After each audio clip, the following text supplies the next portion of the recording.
Artinya sudah lebih dari 7 jam, Saudara. Ex-Menkumham Yasona Laoly menjadi pemeriksaan di Gedung Merah Putih KPK, diperiksa terkait dengan kasus yang menyeret Harun Masiku.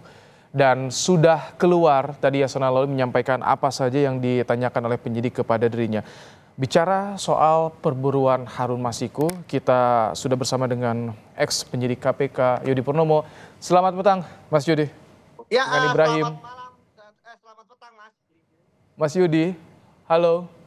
Ya, halo, Baik. Heran. Mas Yudi, hari ini ex-Menkumham Yasona Laoly diperiksa, tapi pertanyaan besar kita adalah bagaimana sejauh ini Anda melihat perburuan Harun Masiku. Mengapa begitu susah? Hampir 5 tahun nih, Mas Yudi. Ya, tentu kalau bicara sulit dan susah memang setiap kasus itu berbeda-beda ya, Mas.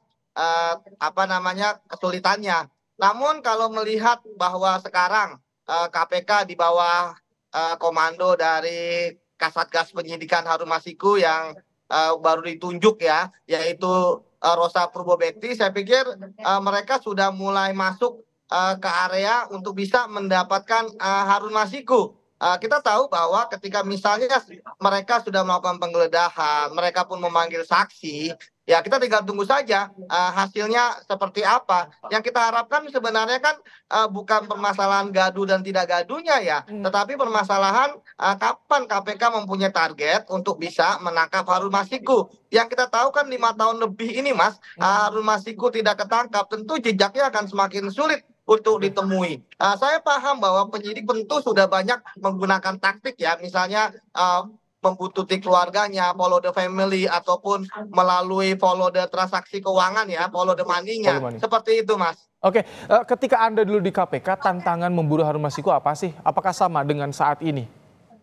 Ya, saya pikir saya ketika itu kan tidak diberikan tugas untuk menangkap Harun Masiku ya, namun sebenarnya pada saat bersamaan tim saya juga mampu kok untuk menangkap ada 4 buronan saat itu ya, dengan berbagai macam kasus yang kita tahu kasusnya adalah besar-besar dan melibatkan konglomerat dan pejabat tinggi di negara ini. Jadi ini yang saya sangat herankan, Mas. Harun Masiku kan kasusnya adalah kasus yang menurut saya agak receh ya. Hanya 600 juta suapnya, kemudian hanya terkait ingin menjadi anggota DPR. Artinya tidak tersangkut dengan kerugian keuangan negara, tapi pun dan Harun Masiku juga bukan orang yang menurut saya adalah orang yang mampu untuk membiayai pelariannya. Ya, yang saya pahami kalau dari biaya pelarian para koruptor, bisa jadi biaya selama 5 tahun itu lebih banyak keluar dibandingkan dengan menyuapnya. Dan kemudian yang paling penting, yang krusial, Mas, sebenarnya kalaupun Harun Masiku keluar, hukumannya pasti ringan lah, hanya 1 tahun atau 2 tahun. Kalau Anda menyebutkan ini adalah kasus receh, tapi begitu sulit KPK untuk bisa memburunya, menangkapnya, apakah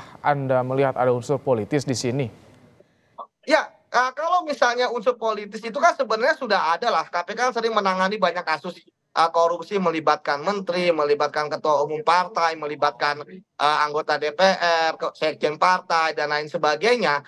Tentu tuduhan-tuduhan politis akan selalu ada. Namun KPK mampu untuk bisa bertahan dari serangan badai bahwa mereka adalah pesanan, ya kan, hanya untuk ketika sedang ada ramai kasus, kemudian kasus ini naik, itu kan mereka bisa untuk kemudian membantah itu semua ketika kasus ini tuntas. Permasalahannya adalah kasus ini tidak tuntas, dan saya melihat permasalahan lebih krusial adalah yang ada di internal KPK. Ya, misalnya sebelumnya waktu Firly Bahuri menjadi ketua KPK gagal dia, ya kan, menangkap Harun Masiku. Dan saat ini ketika kemudian mulai digas lagi, ya ini akan berbenturan dengan kok belum ketangkep juga Harun Masiku, padahal sudah terlalu lama. Bahkan ini 3 tahun imigrasi pencekalan Harun Masiku sudah habis dari 2021 dan tidak diperpanjang. Sempat bersurat juga imigrasi ke KPK. Bagaimana Anda melihat soal ini?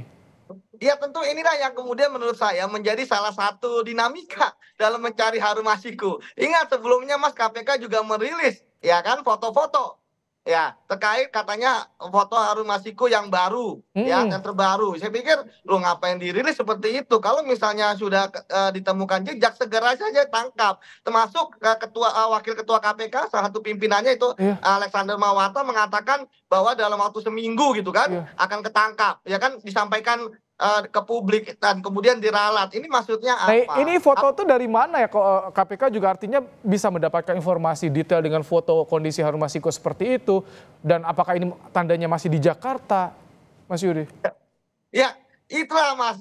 Saya pikir harusnya kan agak lebih ini ya, agak lebih wisdom lah, agak lebih bijaksana lah. Ya kan, ketika misalnya mengeluarkan rilis, termasuk kok sebelumnya kan kita tahu Mas terkait dengan mobil, ya kan, disebutkan ketemu mobil Harun Masiku yang ngapain disampaikan kepada publik, padahal mobil itu sudah terparkir semenjak saat OTT. Jadi memang gimmick-gimmick seperti ini yang menurut saya tadi saya katakan sebenarnya di internal KPK lah yang bermasalah. Akhirnya ketika kemudian ini ada tuduhan politis, ini adalah tuduhan pesanan, misalnya terkait dengan konstelasi ada oposisi koalisi, saya pikir itu wajar saja. Tapi saya pikir sekali lagi saya percaya bahwa AKBP Rosa Probekti akan profesional, akan fokus pada penegakan hukum, tegak lurus pada aturan.